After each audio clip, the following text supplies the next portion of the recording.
రాష్ట్రంలో భూముల ధరలు భారీగా పెరగబోతున్నాయి. ఈ నెల 18న ప్రారంభమైన భూములు, ఆస్తుల రిజిస్ట్రేషన్ విలువల సవరణ కసరత్తు తుది దశకొచ్చింది. ఆగస్టు 1 నుంచి కొత్త రిజిస్ట్రేషన్ రేట్లు అమల్లోకి వస్తాయని సమాచారం. రాష్ట్రంలోని భూములు, ఆస్తుల రిజిస్ట్రేషన్ విలువను సవరించే ప్రక్రియలో భాగంగా వ్యవసాయ భూముల విలువలను 3 కేటగిరీలుగా నిర్ధారించారు. గ్రామాల్లోని వ్యవసాయ భూములు, రాష్ట్ర, జాతీయ రహదారుల పక్కన ఉండే వ్యవసాయ భూములు, వెంచర్లు ఇలా 3 కేటగిరీల్లో విలువలను నిర్ణయించారు.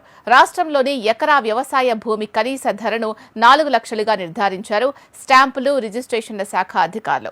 ఏజెన్సీలు మినహా మిగతా ప్రాంతాల్లోనూ ఎకరాకు 4 లక్షల ధరే ఉండనుంది. హైవేల పక్కన ఉండే భూమి ధర 40 లక్షల నుండి 50 లక్షల వరకు పెంచుతున్నారు. వెంచర్లు వేసేందుకు సిద్ధంగా ఉంటే ఎకరా 1 కోటి వరకు ఉండనుంది. నివాస స్థలాల్లో స్క్వేర్ యార్డుకు 1000 రూపాయలు, అపార్ట్మెంట్లో స్క్వేర్ ఫీట్కు 1700 రూపాయలుగా నిర్ణయించారు. ఏజెన్సీ ప్రాంతాల్లో చదర